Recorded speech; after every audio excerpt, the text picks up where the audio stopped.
Welcome back to Nader's Game Picks, y'all. So week 4 wasn't all too bad, wasn't the best. I got 9 games right, 7 games wrong. The Cowboys Packers ended up in a tie. Got the Chiefs over the Ravens right. The Chiefs beat about way more, and I thought the Jaguars would lose to Niners. The Jaguars ended up winning on the road. So and the Dolphins got their first win over the Jets. So overall 35-29. Week 5 is the first week of the year that has some bye weeks, and then it'll be continuing like that for a couple of weeks in the middle of the season. So let's not waste any more time, and let's break down the week 5 outlook of the season.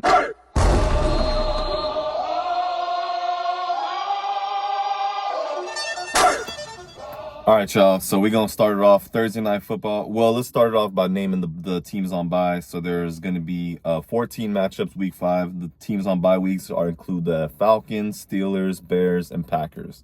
That way, you can expect teams that come off a bye to be a little bit more prepared, get some more players healthy. And the teams that go into the bye, they definitely don't want to go into their bye week off a loss. So let's go ahead and get started. 49ers at the Rams. Both these two teams, short turnarounds. Both these two teams are coming off, well, the Rams are coming off of a win, but the Niners are coming off of a loss. Both these teams have the same record. They're both 3-1. They're both in the NFC West, competing against the Seahawks for the top of that seed currently. I think this favors the Rams at home. I think the Niners are banged up all over the board. Kittle's still on IR. I think Ricky Pearsall, Juwan Jennings. Pearsall's been doing their best receivers, but then you got Brock Purdy's first game back last week, and they have 4 turnovers. And they lost to the Jags only by 5 points and committed 4 turnovers. So against a Rams team that's more disciplined, a little bit more familiar with each other. These two teams know each other, but I do got the Rams winning at home of a score of 20-13. Just don't see 49ers overcoming all of their injuries so early in the year. Vikings at the Browns. The Browns are hosting this game in London. I think the Vikings stayed. They played the Steelers this past week in Dublin. I had them winning. They lost. The Browns, I think they have a chance to win this game, but it's tough when Joe Flacco can't really push that many balls downfield, not a lot of completions, and there's just a limited amount of weapons on this team. If they can establish a run, it's not going to be easy against this front 7 of the Vikings, which is one of the best in the league. And the Vikings have struggled on their offense, controlling. I think they got out of the run game. They passed a little bit more than what they wanted to last game. They want to avoid that against another AFC North opponent if they want to come out with a win. I think they do get the win in London, a score of 24-16. Now the 1 o'clock slot games back on the American coast, back in the Western Hemisphere. We got the Texans at the Ravens, and the Texans got their first win too. I mentioned the Dolphins getting their first win. They beat the Titans. I think the Ravens at home here, they also one of their best linemen, Matabike, I forget his first name. He's out for the year with a neck injury. Lamar Jackson went out of that game last week with an apparent lingering injury, and Roquan Smith, they're with former All-Pro middle linebacker, so they're banged up all across the board. I think Marlon Humphrey even is questionable to play this game, and I think the Texans, what better way now playing against a team where before the season started, this may have been a matchup of 2 500 or better teams, and now both teams are 1-3. One of these two teams are going to be 1-4 leaving. I think it's the home team. I think the Texans will do exactly enough. They can't offensively. They can't make any more mistakes. Let the Ravens make more mistakes than them, considering the Ravens have to go a little deeper onto their bench to be able to compete on a week-to-week basis at the moment. So I think the Texans come away with the win. Their key is to play ahead of the sticks and not make make less mistakes, penalties than the Ravens do, because I think they're bound to make some mistakes. I think the Texans win 23-20. Now we got the Dolphins coming off of a win at home against the division rival, playing the Panthers, who got blown out by the Patriots last week on the road. I think the Dolphins come in here. They just announced Tyreek Hill is out for the season, a dislocated knee. Very unfortunate there. I think the Dolphins found a good balance in their 12-13 personnel late in that game against in that game against the Jets, to where I think they can do that against the Panthers. The Panthers is a team that don't really play the run the best. I think they're one of the worst teams in the league at that. So I think you can do that. You got Ollie Gordon, Devon Achane, so power, speed, 2 complementary factors that I think will win them this game. I think they beat the Panthers in Carolina with a score of 27-21. Raiders at the Colts. It seems like it's for me. It feels like the Colts have played the Raiders every year since Jonathan Taylor got drafted. I think there's two notable long touchdown runs that Taylor's had against the Raiders. He actually always plays good against his team, so I think this matchup will favor the Colts. But look for the Raiders to attack this Colts front with Ashton Jeanty. He had his career game last week, but the Raiders are just not going to be able to win games if they can't protect Geno Smith. All of his throws are coming off of like 5-step drops and long plays. They need to find some intermediate stuff for him to do or for him to check down to and run. All those concepts are going to be hard to convert against a good team, like a good defense like the Colts. Now the Rams put up a lot of points and yards against them, but obviously I think the Colts just ran into one of a better team. I think the Raiders are actually a competitive team, but they just don't have enough. They don't have enough pieces, especially on that O-line. I think their left tackle Colton Miller got hurt last week. Definitely not a good news for the quarterback passing for the Raiders. I think the Colts win at home of a score of 28-22. Making the Colts 4-1 and the dropping the Raiders to 1-4. Giants at the Saints. The Giants started their rookie quarterback Jackson Dart last week, had a big performance, beat the undefeated Chargers. However, Malik Neighbors is reported to have torn his ACL. He's going to be out for the rest of the year. Big loss for this team. They're going to have to, find ways to get the other playmakers the ball. Someone's got to step up. I think Darius Slayton and then Wan'Dale Robinson's not too bad. I think the Saints, there was a graphic that Spencer Rattler is 0-10 as the Saints starter. I think this is the game that he actually gets his first win. They're at home. They're playing a Giants team that just lost their best offensive weapon. Defensively, they're flying around. They're playing good. Drew Phillips, very impressive young rookie so far. And Dexter Lawrence got his first career interception and almost returned it for a touchdown. The defense is good. The front seven is good. They just haven't been fortunate enough to play. They have a lot of penalties. They make a lot of mistakes against the Saints team that's in the same bubble. The Saints haven't won a game. I think they can win this game. I'm not calling it an upset, but it's going to be notable. I think the Saints can scheme up something defensively to confuse Jackson Dart. Now, unless Dart takes off on his legs, he might regret it if he gets hit a couple of times in this game. But I think it'll be close. I think the Saints win 21-19 over the Giants at home. Cowboys at the Jets. I will be at this game in New York. I think the Jets also found something that they can utilize in that game against the Dolphins. They were running the ball. They had 100 yards rushing, I think, in the first 100+ yards rushing in the first half between Braylon Allen and Breece Hall. Power speed element to those two backs. So I think they can utilize that, take advantage of that against the Cowboys, who have been poor against the pass, better against the run. Maybe they try to attack them in the run to open up their pass, the Jets with their tight ends and stuff. I think the Cowboys proved a lot last week without down their wide receiver one. George Pickens came in, made huge plays. Other receivers, the tight ends, the run game, Javonte Williams. I just want the Cowboys to run the ball with Javonte Williams in the red zone a little bit more. Possessions where they're coming off with field goals after driving down the whole field, they should be getting touchdowns. I think they do that in this game. And I think late in the game, I think the Jets will be able to score points against this defense. And I think that the Cowboys are going to have to bleed the clock and not try to score as fast late in the game to pull this one off. I do see the Cowboys coming off with the win, 30-27. Hopefully I'll be there to see that come true. Let's move on now. Upset alert of the week. I didn't have one last week. My apologies for that. But we got one this week, and it's going to be the Broncos at the Eagles. The Eagles are undefeated, but they've won each of their games by 1-score possessions. I think the Broncos has one of the best defenses in the NFL. And I think with the DBs, how they like to blitz and scheme and they get constant pressure, the Broncos do. I'm not sure if they're getting. I think they do have Talanoa Hufanga. I'm not sure if Dre Greenlaw's back.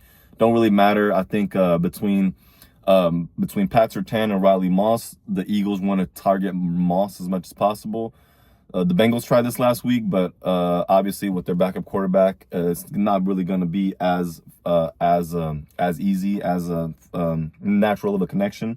And I think in this game, I think the Broncos will try to take away their receiving targets. The Eagles are probably going to have to utilize their tight end targets. I do think the Broncos I think they shut down the run. I think the Jalen Hurts needs to make more plays here. And you have a flustered A.J. Brown that's going against the best corner in the league in Pat Surtain. On the flip side of that, you might want to get Devontae Smith singled with Riley Moss. So it's a lot could go wrong, I would say, for the Eagles. But the Broncos have to capitalize. I mean, they still have a young quarterback back there. Got to be able to make the right decisions. I think they ran the ball very well with R.J. Harvey and J.K. Dobbins. I think they can take advantage of this Eagles front here, as the Eagles like to keep everything in front of them. You know, Vic Fangio, I mention him every time. He's one of the this team is on a Super Bowl trajectory because of their coordinator on defense. It's much similar to how Steve Spagnuolo for the Chiefs. And it's just, when you have a piece like that, that's just transcendent and everyone's on board. It's hard. A team like this is hard for this team to lose unless the other team is almost pitch perfect. I can see the Broncos doing that. Sean Payton knows Vic Fangio. But this is my upside of the alert. I think the Eagles, one score game loss, not a win in this case, because they play close. Good teams play close games, ugly wins. But I think with their receiving core a little flustered and Jalen Hurts relying a lot on his legs and this running game, maybe the Broncos can stifle that. And I think they win on the road of a score of 28-25. Titans at the Cardinals. Now we're into the second half, into the day games, 4:05 slot Eastern time. On the West Coast, we have the Cardinals playing hosting the Titans. I don't see the Titans. They just have to gradually improve. They might fire their coach, Brian Callahan, especially if they lose another ugly game. They didn't even score a point against the Texans loss last week, and that was a division opponent. I like Cam Ward. I think Alec Manor is a good contested catch receiver for him. But against the Cardinals team that came off of a loss on Thursday, so they've had a long week to prepare. It's going to be hard for the Titans to come in there and shake things up for the Cardinals, because I think the Cardinals also have something to prove to their own fan base and to their players. It's going to be interesting to see how they rally around Kyler Murray. A lot of questions about him, always, for some reason. Cardinals win here, I think, of a score of 31-17. Bucks at the Seahawks. The Seahawks are very good at home. The Bucks just lost against the Eagles team at home, their first loss of the year. I think they might get their second loss of the year. Emeka Egbuka, obviously a star receiver in the making. Chris Godwin came back last week. Is he 100% healthy though? I'm not really sure. Against the Seahawks team, they have to keep everything in front of them too. Their front seven is very aggressive, very disciplined. This is a good Seahawks team, and I think they're also going to be watching this Thursday night matchup between the Niners and Rams. And regardless of the outcome of that, they're looking at that as firepower. Like, they want to go out there and beat everyone as convincingly as they can before they play their division opponents, such as the Rams, Cardinals, and the 49ers. So I think the Seahawks, not much needs to be said. I think they rush Baker Mayfield. Baker Mayfield will still come back and fight, but there's too many good playmakers on the Seahawks defense, and I think the Bucks are a little banged up. They're going to be looking for their bye week soon. I think the Seahawks win at home will score 27-23. Moving on, got the Lions at the Bengals. Bengals lost big last week. They're at now 500. I can see them falling under that. Lions on the road. They beat another AFC North team in the Browns. And now they're going on the road to play the Bengals. The Bengals don't look like the same team without Joe Burrow. So I think the Lions here, Amon-Ra St. Brown, Sam Laporta, Jahmyr Gibbs, and David Montgomery, they're a hard force to reckon with. So I think they come in here, and I think they put 40 on the Bengals. They win a score of 41-20. Commanders at the Chargers. This is an interesting matchup. I think you got Dan Quinn against Jim Harbaugh. You got a running coach, a physical coach, and Dan Quinn, risk-taking defense. The Commanders almost pulled it off against the Falcons with Marcus Mariota. I'm not sure if Jaden Daniels will be back, but I do think the Chargers bounced back from their loss against the Giants, which was pretty big. I think Quentin Johnston made some plays for them. Omarion Hampton was running very hard for this Chargers team. It was actually the quarterback play that was a bit inconsistent against the Giants, hence why I pointed out that the Giants defense is actually pretty good. And so this Commanders defense, I would say maybe not as good as the Giants, considering they're a little bit weaker in the back end, in the secondary. That's where the Chargers want to like to attack. But obviously, if Justin Herbert misses some throws early, this could affect his accuracy, going medium range and deep range accuracy later in the game. So they want to get him going early to make sure that it's not a struggle in a dogfight. But either way, since they're at home, I think the Commanders fall short. I think the Chargers win at home with a score of 32-24. Now we got Sunday Night Football. Patriots at the Bills. AFC East matchup here. Patriots, impressive win last week at home. I think they now have 4 straight road games, starting with the Bills. I think this will be a competitive match. I think the Bills have struggled a little bit offensively, but I think with James Cook back there getting the ball 15 plus times, Khalil Shakir, and Dalton Kincaid now emerging as Josh Allen's safety blankets, it's going to be hard for the Patriots to defend. Obviously, they'll play them again later in the year at home. I think this is a good game for them that they'll get to fill them out. I think they'll have a chance. But then again, I think this Bills defense is a little bit too disciplined. Not too disciplined. Sean McDermott has his Bills defense playing very well. And I think it's going to be hard for the Patriots to score, convert in the red zone, especially on the road with touchdowns, because that'll separate them from winning this game versus losing. But I think the Bills pull this off on Sunday night of a score of 29-18. Now, finally, Monday Night Football, final matchup of the week. We got the Chiefs at the Jaguars. Jaguars big win last week. They're 3-1. And the Chiefs dominated the Ravens. I think they come into Jacksonville, and I think they do the similar thing. I think with Andy Reid's play calling looked like the old Chiefs trickery, and then scoring, putting up points even though they had a comfortable lead. I think they do this against the Jaguars, a team that ran the ball very good with Travis Etienne last week. I don't think Travis Etienne has 100 yards against the Chiefs. He may have a good game. He may, And then I think Trevor Lawrence is going to have to be the key for the Jaguars to win this game. Against the Chiefs defense, Trent McDuffie led, Nick Bolton in the middle, and George Karlaftis, Chris Jones getting pressure. It's going to be hard on this Jags team. They've lost in Kansas City in the playoffs, but they played very good. They was close. Maybe this game, maybe it's similar to that, but if they don't convert in the red zone, score touchdowns, and take care of the ball, as they didn't last week. They forced 4 turnovers and still only managed 26 points and won by 5. So they're gonna have to convert off the Chiefs make a mistake. They have to make them pay. That'll be their key to win. But I don't see that happening. I think the Chiefs prevail on the road against the Jaguars of a score of 24-20. That wraps up week 5, ladies and gentlemen. Like I said, 14 matchups this week. The bye weeks are starting to come around. The team's got to get healthy. We're in the middle of the swing of things. Hoodie season is not quite yet. See the sun coming, but it'll be cool. And, I'm going to put that hoodie on, and we're going to be rocking and jamming all season long. Appreciate you guys for tuning in. I'll see you guys with the recap week 6 when I return from New York City. So wish your boy good luck, and may you guys be safe, travel good, and watch the sports games in peace and fun. Love you all. Take care. Peace out.